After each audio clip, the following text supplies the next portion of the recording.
স্বরাষ্ট্রমন্ত্রীর পকেটের মধ্যে মাদকের পার্সেন্টেজ আসে, স্বরাষ্ট্রমন্ত্রী মাদক কারবারিদের সীমান্তে কেন দমন করে না, সেই প্রশ্ন আমরা রেখে গেলাম। স্বরাষ্ট্রমন্ত্রী বক্তব্য দিয়েছেন, ওই পারে যদি তারা কাটাতার নির্মাণ করে তাহলে ভারতের এটা আভ্যন্তরীণ বিষয় না। আমরা বলি সীমান্ত মানেই তো আন্তর্জাতিক। আপনি সংবিধান বুঝেন, সীমান্ত বুঝেন না, বুঝেন না। আমরা মনে করি এগুলো হলো ভুয়া সংবিধান বিশেষজ্ঞ।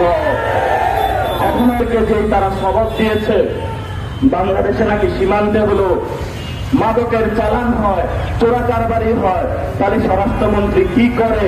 আমরা বলি যে স্বরাষ্ট্রমন্ত্রীর পকেটের মধ্যে মাদকের পার্সেন্টেজ আসে,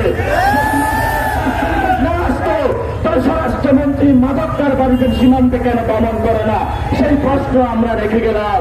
আমরা দেখেছিলাম ইয়াবা ববিকে শেখ হাসিনা চালাইতো, তাহলে সেই ঢাকা শহরে ইয়াবাটা কই থেকে আসে, কোন রুটের মাধ্যমে আসে, সরকার সেটা খুঁজে বের করতে হবে।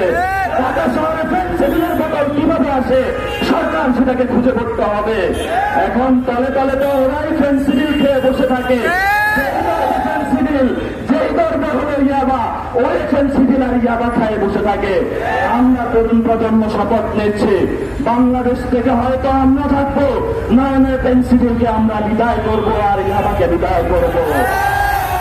ইনশাআল্লাহ আমাদের আজাদের লড়াই চলবে। আপনারা সবাই ঐক্যবদ্ধভাবে মাঠে থাকবেন ইনশাআল্লাহ।